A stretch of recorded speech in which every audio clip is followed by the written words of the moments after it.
It's time for America Outdoors Radio, the show that covers the outdoor scene across the U.S. of A. and the entire continent. Fishing, hunting, conservation, outdoor recreation, and great destinations. We cover it all every week. It's your country, your outdoors. Let's explore it together with your host, John Cruz. Welcome to the show. You know, there's an old saying about poking a sleeping bear with a stick. You better not do it, because eventually that bear's going to wake up, it's going to get annoyed, and it's going to attack. Dick's Sporting Goods is the one with the stick as of late. After the Parkland, Florida shooting, they yanked modern sporting rifles out of their Field and Stream stores and announced they would no longer sell firearms or ammo to any customers under the age of 21 at any of their stores. Dick's didn't stop there, though. They poked the pro-Second Amendment bear again when out of the blue, they decided it would be a smart business move to not just remove those AR-style rifles from their stores, but make a political statement by destroying them. And then on top of that, they poked the bear one more time, hiring pro-gun control lobbyists to lobby for stricter gun control measures in Washington, D.C. This from a sporting goods company that sells firearms and ammo. That final poke stirred the sleeping Bruin. Last week, the National Shooting Sports Foundation expelled Dick's Sporting Goods from its membership rolls. The first time I've ever heard of this happening. I'm also guessing nobody associated with Dick's Sporting Goods will be getting any invitations to SHOT Show either in Las Vegas, since the National Shooting Sports Foundation runs that affair, the biggest trade show in the world when it comes to shooting, hunting, and the outdoors. On a related note, Springfield Armory, makers of not only AR-style rifles, but also very capable semi-automatic pistols, announced they are cutting all ties with Dick's. So, if you want to buy a Springfield XD or Springfield 1911 series pistol, you'll have to buy it somewhere else. Is more fallout coming down the pike? I suspect it will, and I also suspect Dick's Sporting Goods, having publicly abandoned the shooting sports community, will continue to see a slide in their profits, with their stock share prices falling nearly 38% in the last year alone. This week on America Outdoors Radio, have you ever fished for sturgeon before? They are found in a few places in North America, to include Florida, some rivers flowing into the Great Lakes, the Fraser River in British Columbia, and the Snake River in Idaho. But perhaps the best known place to hook into a sturgeon, and one of the few places where you can still keep one from time to time, is out of the Columbia River, bordering Washington and Oregon. We'll be checking in with one of the owners of Two Bob's Fishing Adventures, Bob Kinkade, who is on the water as we speak, looking to hook into a sturgeon that one of his clients is going to take home. Speaking of big fish, the International Game Fish Association is having a contest going on from now until September where you can win prizes for catching the biggest of any of 74 fresh or saltwater species of fish with conventional tackle, on the fly, or as a junior angler. Better still, 3 of these winners are going to be drawn to go on a 2-person fishing trip of a lifetime to an exotic location for an adventure they'll never forget. Nehl Horton, the president of the IGFA, will join us to tell you more about this. Another person we'll talk to today is Tom Carpenter with Pheasants Forever. When it comes to fall hunting success, 2 periods are critical. That would be how well the pheasants made it through the winter and how their nesting success goes in the spring. Tom's going to give you an update from several states reporting in across the country this week. We've got outdoors news about the most popular brands of fishing gear your fellow anglers are buying, and about McOmie's Custom Lures, a small Oregon company making some great spoons and spinners that will not only catch salmon and steelhead out of the Northwest, but Lakers and salmon out of the Great Lakes too. John McOmie, the founder of this tackle company, will join us towards the end of our broadcast to tell you more about these lures. Next on America Outdoors Radio, we're taking you to the Columbia River in south central Washington. That's where Bob Kinkade and Bob Craig, the owners of Two Bob's Fishing Adventures, are fishing for sturgeon as we speak. Bob Kinkade, welcome to the show. Glad to talk to you and your guest, John. Bob, Catch and keep sturgeon fishing is kind of rare to do these days, but you're doing it right now, and it's open into early summer near the Tri-Cities in Washington, and it's also open until September 1st, further upstream between Priest Rapids and Rock Island Dam. How are things going for you and your clients this morning on the water? It's a little slow this morning. We've had a few offerings. We started at the mouth of the Snake River, and where the Columbia and the Snake come together. Now we moved up to I-82 bridge, and we're just below it, just threw out the anchor. We're marking fish, and we'll see what happens here. Bob, as we both know, there are a lot of white sturgeon in the Columbia River, and they get really big, up to 11 feet long. Why don't you describe to our listeners how well they fight? Because I don't think most folks have any idea. It's a big wrestling match, John, is what it amounts to if you get into a big one. You're chasing that thing, you got to pop yourself off the anchor real quick, make sure the rods are up, and start chasing it. You're at the mercy of these big sturgeon. I mean, you can spend an hour or so trying to get them to the boat where you can handle them. You got to be careful of them. They got the spines on them. The big ones have wore off, the knives as they call them. But the smaller ones, you got to be real careful with because they'll cut your lines. They like to get into the rocks and rub on them and try to get off. They are very smart fish, and they don't make many mistakes to live 100 years old, John.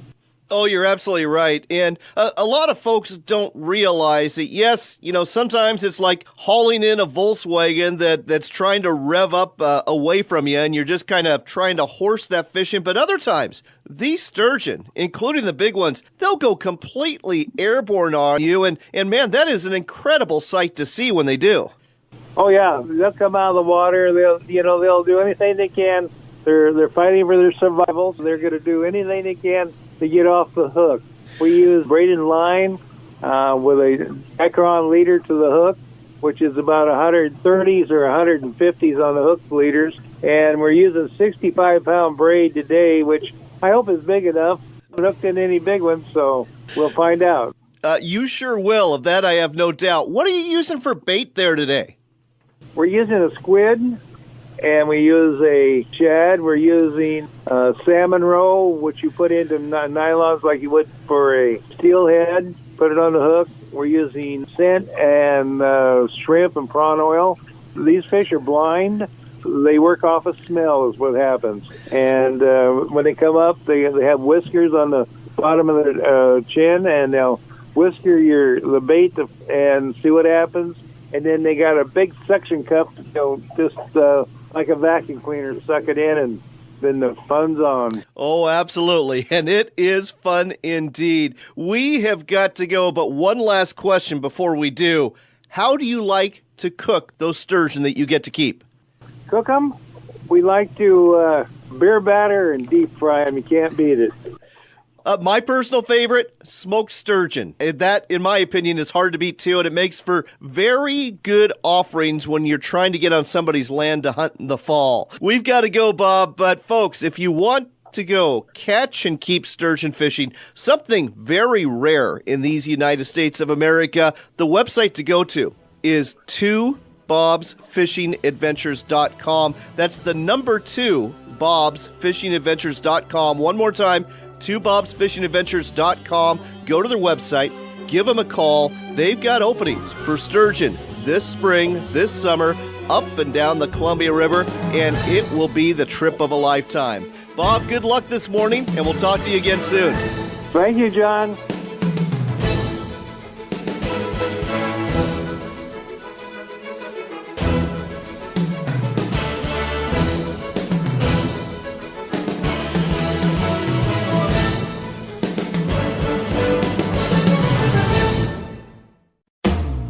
There's a place where the fishing is year-round, where the sun shines 300 days a year.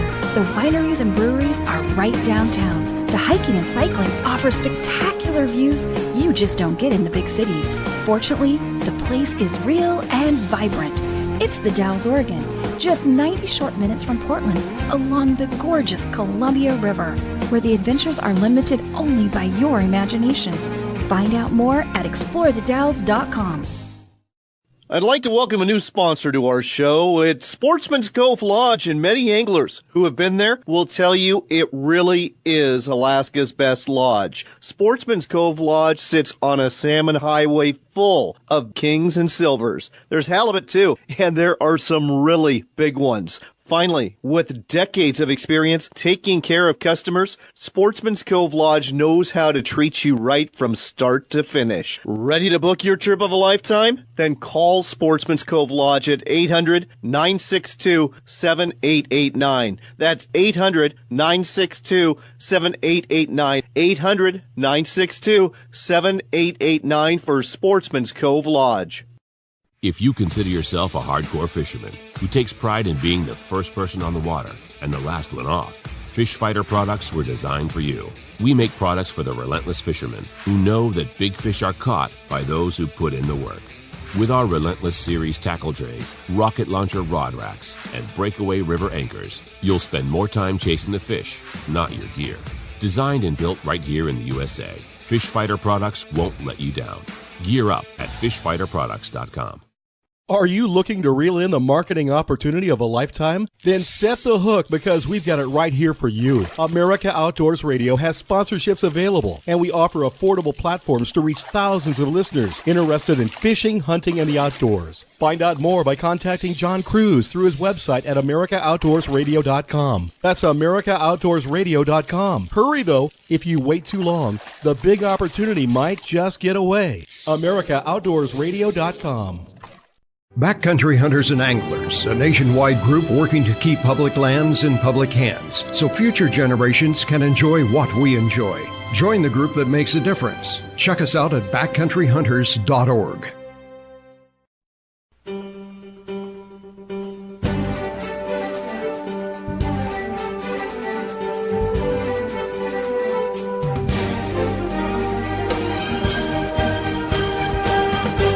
You're back with America Outdoors Radio. I'm John Cruz. It's time to talk pheasants, and we are talking to Tom Carpenter. He's with Pheasants Forever because he's got the scoop on how those roosters did last winter in our United States and how things are looking so far as we roll into spring. Tom, welcome back to the show. Well, thanks for having me, John. It's good to be here. So, folks, if you go to pheasantsforever.org, you're going to find the entire article that Tom wrote about basically the overwintering and the early spring situation when it comes to pheasants. Not every state is covered, but a lot of them are, and I thought we'd just briefly talk about some of them here today. And let's start back east. Let's start with Pennsylvania, a state that, as a Westerner, I don't really associate as a pheasant hunting mecca. Well, you know, Pennsylvania traditionally back in the heydays was an excellent pheasant hunting state. Of course, a lot of reforestation and changing ag practices have changed some of that. But Pennsylvania, you know, has a great Pennsylvania wild pheasant recovery area, and it sort of centers in Montour County. They had a pretty mild winter there. They'd call it normal, I would guess. Bottom line meaning the pheasants that they have got through winter okay. They had a youth season there last year. They shot some wild birds. There's a lot going on in Pennsylvania with pheasants and quail, as a matter of fact. But basically, with some good spring weather there and some of the nesting cover they're building with that recovery area, you know, things are on the uptick in Pennsylvania. Wandering towards the Midwest, how are things looking in Ohio and Illinois? Well, Ohio had a pretty good harvest last year on pheasants, pretty much average. They had some extended snow cover, a little cold in January, but once again, it's Ohio. It's down there in those little lower latitudes, and they came through winter pretty good down there. I'd say it was pretty much average. And so spring could be good there too. You know, a lot of this success of a autumn hunting season comes down to what hatches in the spring. I think if they get by without some heavy rains and flooding, I think Ohio could have, you know, a pretty good pheasant and quail hatch in their range. Once again, in Ohio, it all comes down to those areas with the habitat. Let's talk about the state that I think more people associate with pheasant hunting than any other state in the Union. That would be South Dakota. They had a pretty rough winter, didn't they? Well, I tell you what, winter got bad later in South Dakota.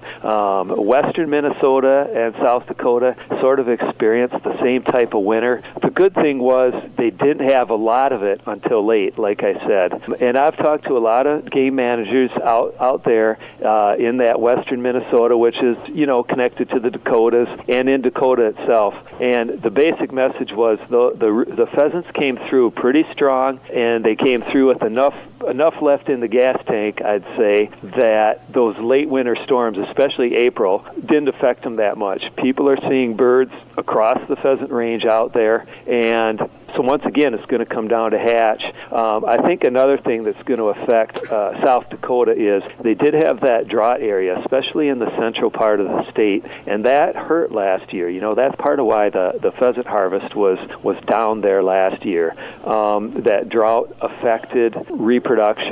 If they get some timely rain this spring, a lot of those grasslands will come back, and they could have a little better hatch. So that's sort of what we're hoping now. I don't think winter hit hard in South Dakota, but we're going to have a good hatch there to build up numbers for a good fall hunt. You're listening to America Outdoors Radio. I'm John Cruz. We're talking to Tom Carpenter with Pheasants Forever to find out how our pheasants fared after the winter and they roll into early spring. Montana doesn't get quite as much press as South Dakota, but it's a solid pheasant hunting state. I was there a couple weeks ago. I saw a lot of ringnecks out there. How are things looking in Montana? Montana's doing pretty good. I think the biggest challenge we're having in Montana, again, is drought. A lot of those eastern areas of the state, as well as some of the central, were pretty dry last year. That affected the grass, and that affected residual cover. It's good to hear, like, for instance, you're seeing birds out there. That's the report. Those are the reports we're getting out of Region 4, which is the north-central part of Montana, Region 6 in northeastern Montana. They had sort of a rough season last year. They had a lot of drought, but where there's good habitat up there, they came through winter pretty good. It was a colder and snowier winter, but in areas where they had that habitat, especially some good wetland habitat and cattails, or in the form of good brushy cover, they came through winter pretty good. Southeastern Montana, probably the hardest hit area of the drought. It's closest there to South Dakota. They had a few large storms this winter that could have had an effect. We don't have a lot of feedback yet on how the birds came through there, but spring did hit. When it hit, came at just about the right time. Once again, it's going to come down to brooding, nesting, and brood rearing in that portion of the state as anywhere else. If they get a little timely rain this spring, which they seem to be in some cases, that could bring some of that grass up, make it tall enough those birds can start nesting. Montana's a big destination for pheasant hunting, for sort of an adventure bucket list. My suggestion always is do good research before you go out there, and don't treat Montana as one big place. Treat it as about 3 or 4 different places. Zone in on those regions and see what kind of hunt you want to do. Very good advice, and it's interesting you say that. I've been doing that research myself as of late. Let's head to California. It's a state that people don't necessarily associate with pheasant hunting, but there's a lot of good news out of the Golden State when it comes to pheasant this spring.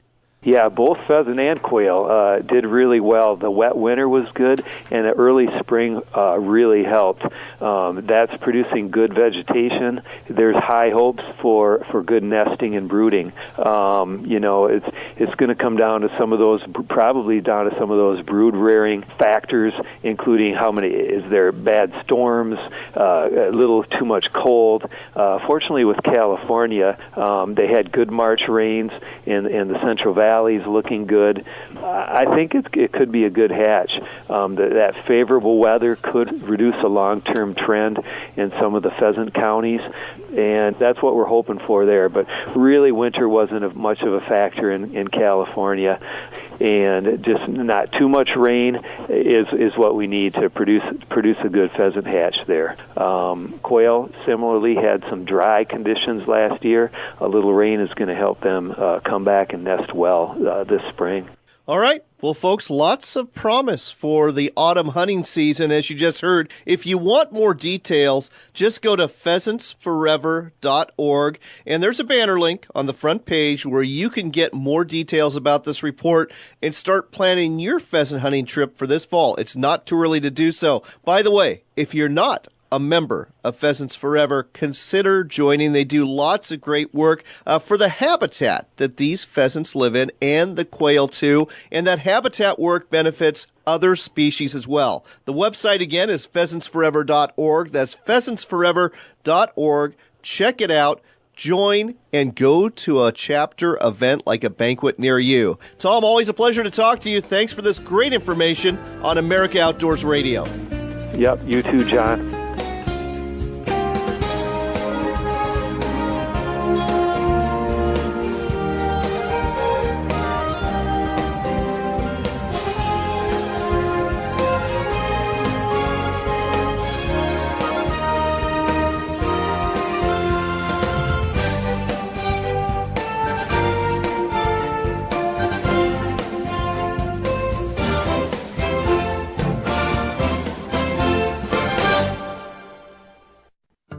Do you enjoy wildlife and the outdoors? If you do, please join Pheasants Forever. We are making a difference for wildlife every day. Pheasants Forever is the only national conservation organization that leaves all fundraising dollars in the local communities where they are raised. That translates into wildlife habitat improvements and more wildlife in your own backyard. So, join Pheasants Forever today. Sign up online at pheasantsforever.org. Looking to reel in the marketing opportunity of a lifetime? Then set the hook, because we've got it right here. America Outdoors Radio has sponsorships available, and we offer an affordable platform to reach thousands of listeners interested in fishing, hunting, and the outdoors. Find out more by contacting host John Cruz through his website at AmericaOutdoorsRadio.com. That's AmericaOutdoorsRadio.com. But hurry, if you wait too long, this big opportunity might just get away. That's AmericaOutdoorsRadio.com. Backcountry hunters and anglers, the men and women working hard to keep public lands in public hands. Check us out at backcountryhunters.org.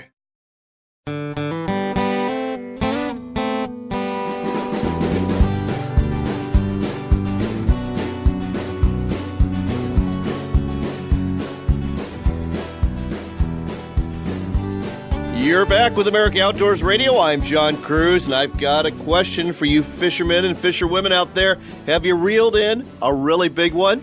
Well, if you have, you might want to get it photographed, weighed, measured, and submit it to the International Game Fish Association, because you may win one heck of a prize to include the fishing trip of a lifetime. With us here to tell you more about the annual contest that this organization puts on is Nehl Horton, the president of the International Game Fish Association. Nehl, welcome to the show. Hey, John. How are you today? I am doing fantastic. Why don't you give our fishing listeners a quick rundown of what this annual fishing contest going on through the end of September is all about? Well, this is our annual global fishing contest that allows anglers around the world to compete against each other for 3 incredible fishing trips of a lifetime. One to Tropic Star in Panama, another one to Wilderness North in Canada, and another one to Zancudo Lodge in Costa Rica.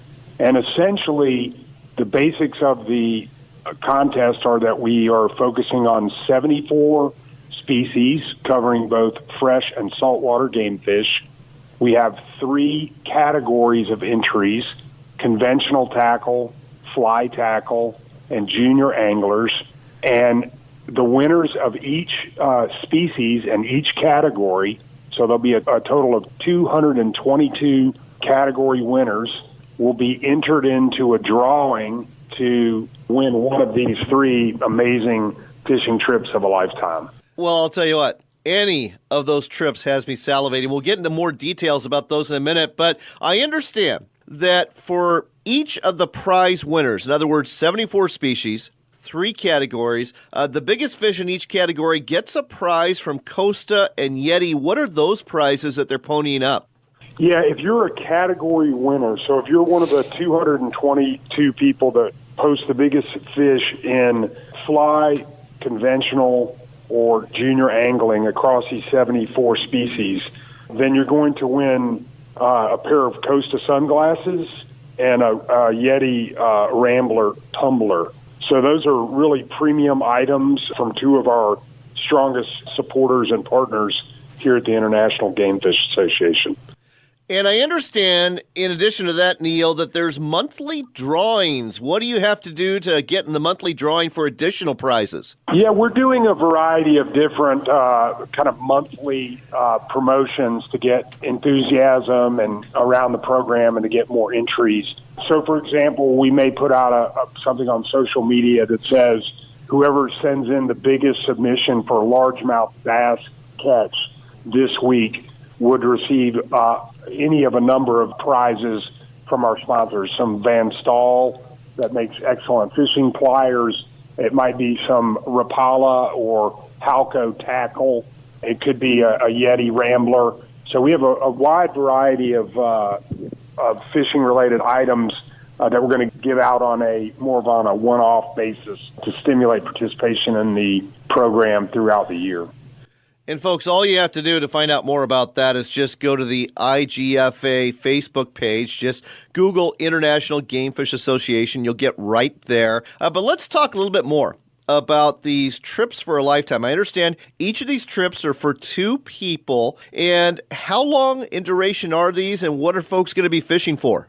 So, John, these are multi-day trips to some of the premier fishing lodges in the world. I think you would probably know Tropic Star in Panama that was for years owned by the Andrews family and has a strong involvement with Guy Harvey and the Guy Harvey Ocean Institute.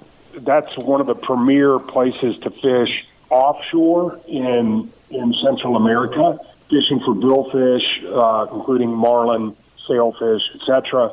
Also big pelagics like wahoo, and it's an excellent mahi or dolphin fish area.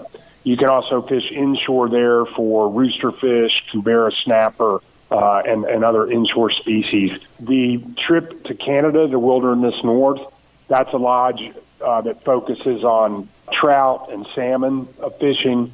So quite a different experience, but another opportunity to get out into the really pristine parts of the Canadian wilderness.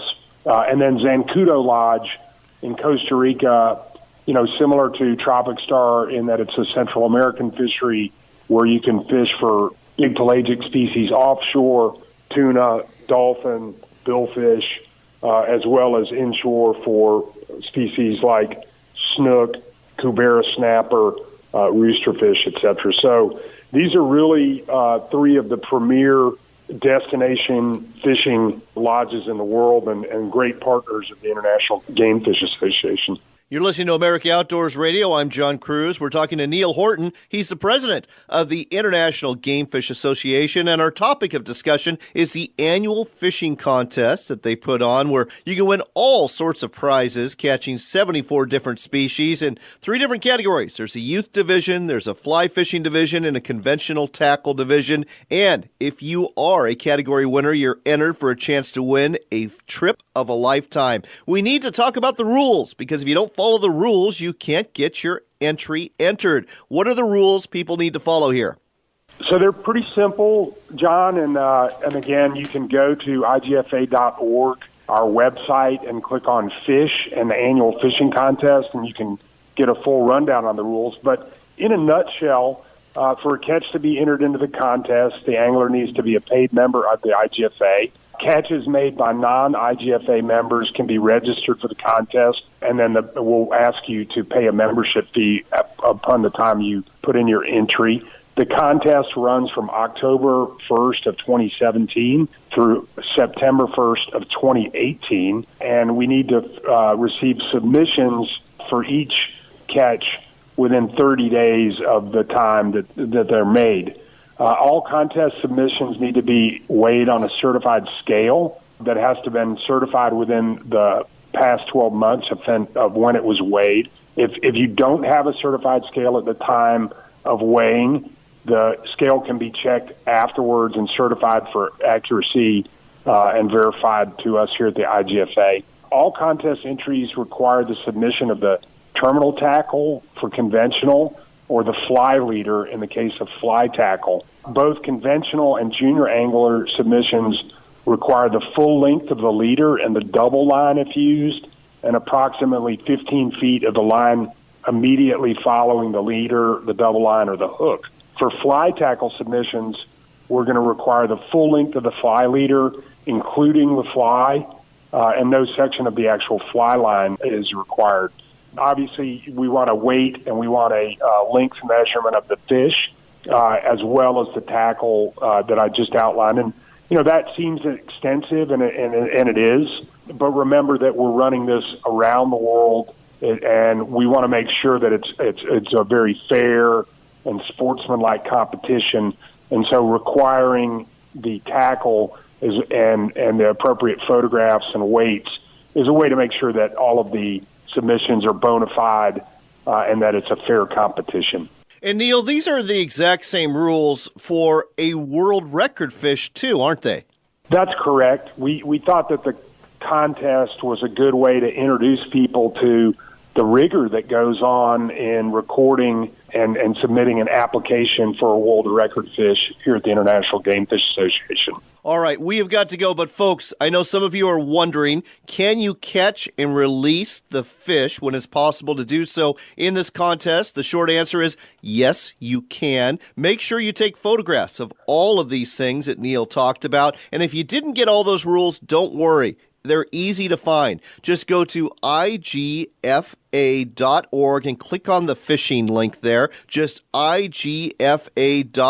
Click on the fishing link and look for the annual contest. You'll find all the information you need. Nehl, this sounds like a lot of fun, and I hope you get a lot of entries this year. Thanks for sharing it with us on America Outdoors Radio.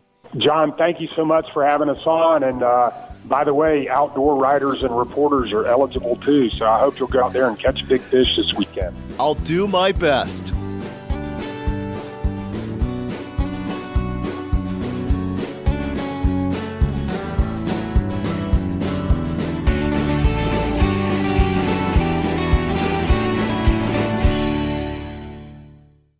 If you consider yourself a hardcore fisherman who takes pride in being the first person on the water and the last one off, Fish Fighter products were designed for you. We make products for the relentless fishermen who know that big fish are caught by those who put in the work. With our Relentless Series tackle trays, rocket launcher rod racks, and breakaway river anchors, you'll spend more time chasing the fish, not your gear. Designed and built right here in the USA, Fish Fighter products won't let you down. Gear up at fishfighterproducts.com. I'd like to welcome a new sponsor to our show. It's Sportsman's Cove Lodge, and many anglers who have been there will tell you it really is Alaska's best lodge. Sportsman's Cove Lodge sits on a salmon highway full of kings and silvers. There's halibut too, and there are some really big ones. Finally, with decades of experience taking care of customers, Sportsman's Cove Lodge knows how to treat you right from start to finish. Ready to book your trip of a lifetime? Then call Sportsman's Cove Lodge at 800-962-7889. That's 800-962-7889. 800-962-7889 for Sportsman's Cove Lodge.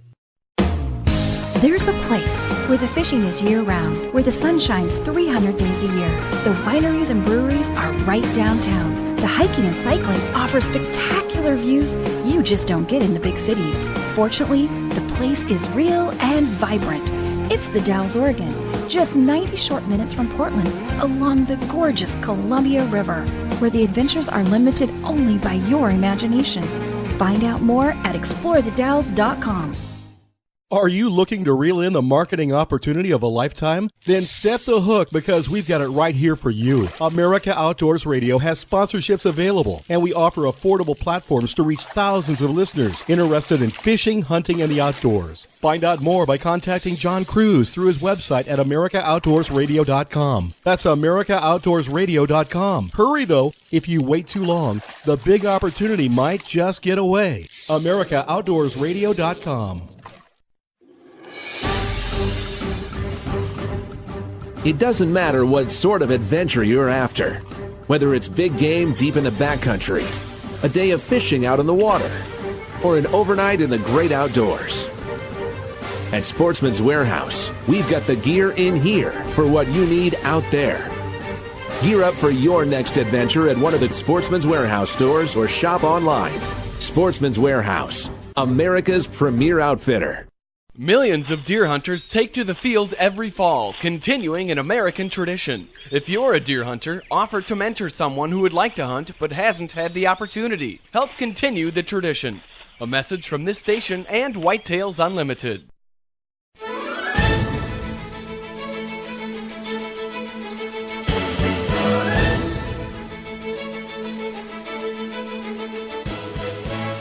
Welcome back to America Outdoors Radio. I'm John Cruz, and this portion of the show is brought to you by Fish Fighter Products. They are the company based in Idaho that makes gear for your fishing boat. Gear that's designed to make your day on the water more efficient so you can enjoy fishing and not doing stuff on your boat so you can go fishing. An example is their quick mount. It allows you to remove the anchor nest from the bow of your boat and change it out with a quick mount for your Minn Kota trolling motor in a matter of seconds. It's amazing what they've come up with here and with their other products. Find out more at fishfighterproducts.com. Speaking of fishing, we've got some of sports fishing's most frequently purchased brands from 2017. As a matter of fact, the top brands purchased last year from a survey conducted by Southwick Associates. The top combo in terms of a fishing rod and reel combo, those were sold by Shakespeare.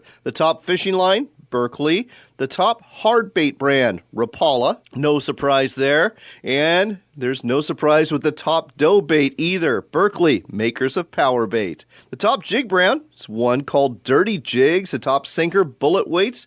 Top swivel, Eagle Claw. And the top rig from Sea Striker. The top fly line brand, again, no surprise, is from Scientific Angler.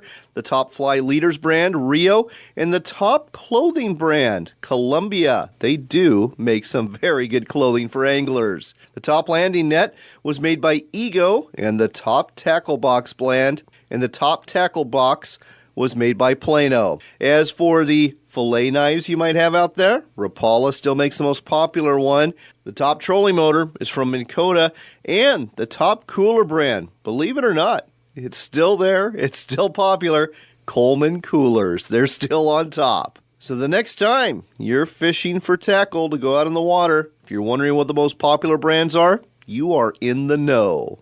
Our next story comes from Fishing League Worldwide. There was a Yeti FLW college fishing event at Lake Chickamauga near Chattanooga, presented by Bass Pro Shops last Saturday, and the winners got quite the tale to tell. The winning team was from Bryan College, and that team consisted of Nathan Bell of Riceville, Tennessee, and Cole Sands of Calhoun, Tennessee. They won the one-day tournament, bringing in 5 bass weighing 21 pounds, 9 ounces. The victory earned their club $2,000 and, more importantly, a spot in the 2019 FLW National Championship. Here's the funny part. Nathan Bell was supposed to be somewhere else on Saturday. He's a senior majoring in business administration and management, and he was supposed to be at his own graduation, but he skipped it so he could compete in the fishing tournament. In his words, I'd rather be out fishing anyways. Turned out to be a good call, especially since they won.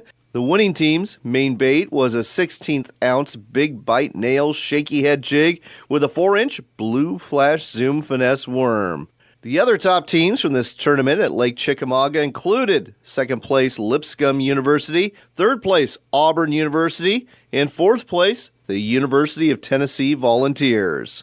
Finally, we wrap up our outdoors news segment saying goodbye to William Chambers Sr. He's the founder of Zoom Baits. He passed away from cancer this past week. Chambers was an iconic lure designer who started his nationally known company in a Georgia horse barn back in 1977. He grew this company, which remains a family-owned business, into one of the biggest names when it comes to soft plastic baits in the bass fishing world. Rest in peace, William, and thanks for helping a whole bunch of us anglers catch more bass through your efforts. Next up, we're broadcasting from the Monroe Sportsman Show in Washington State, And we're talking to a lure manufacturer from Gresham, Oregon. His name is John McOmie. He's the owner of McOmie's Custom Lures. And if you're looking for something that's going to catch some salmon and some steelhead, you really ought to check out these lures. John, welcome to the show. Thank you. So, John, you've got some really nice-looking trolling spoons here. They're lightweight, kind of a long teardrop shape. Tell our listeners a little bit about how these came to be. These spoons were originally started as a commercial fishing, and down in the Oregon coast, we used them for commercial fishing as an idea from them, and they were developed from there. So, hold on, I'm going to cut you off already. So, when you're talking commercial fishery, are we talking longliners here, that they're trolling a whole bunch of these off some lines? Yes, that's correct. And so, as it went, the development of these finally went into the sport fishermen, and that's where we are now.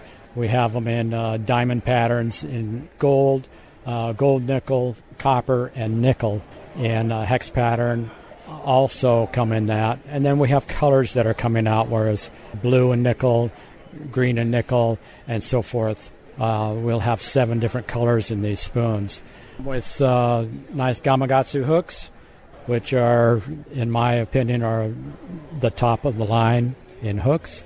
Well, and I'm going to cut you off again, John, to point out 2 things. Number 1, folks, the flash on these really pop. And I can only imagine how bright these are in the water compared to other spoons, because, I mean, it really stands out. In the hooks, it's not a normal Siwash hook, is it? No, these are called Big River hooks, and they're made especially that they will not corrode or rust. And some hooks do that when they hit the salt water. These are basically a saltwater spoon. So, I mean, in the big rivers, you can fish them in the bays and that type of thing, but basically this is for salt water. So it does make a difference with the hook that you have, so you're not sitting there with rust coming through. So let's talk about some of the places where anglers are using these spoons. I'm guessing, from what you just said, Tillamook Bay and the Chinook salmon there are probably a target. Yeah, the Tillamook Bay, Newport, Coos Bay, Astoria, clear up into Westport. And these have also been into Anchorage, Alaska, and in part of Canada, off of Vancouver Island and such. We've got them down in the Bay Area and San Francisco area, in the Sacramento region, and all the way up through the Northern California coast. One thing I didn't ask, what are the names of these salmon spoons? These are called the Elite Salmon Spoons. And they're elite because they are 24-karat gold plated. They are a solid copper that is polished and a lacquer on top, so you never have to get your metal polisher out and shine them up, because they'll stay shiny all the time. The reflection off of these in the water, you'll see the difference once they hit the water, and you have different facets coming through, different light facets, and it's incredible. It really is. All right, well, there you go, folks. If you're after a new spoon that offers lots of flash and a great hook that won't rust, consider the Elite Spoon from McOmie's Custom Lures. You're going to find it at Sportsman's Warehouse stores, at Fishfield, at Fisherman's Marine, at Tillamook Sporting Goods, at Bob's, and all sorts of other stores up and down the west coast of Oregon and Washington. Again, it's from McOmie's Custom Lures, and let's give out a website, too. McComiesCustomLures.com. That's McComiesCustomLures.com, and all the stores we just listed, and we didn't even get into the steelhead spinners. We'll say that for another time. John, thanks for sharing this with us today. Thank you. I appreciate it.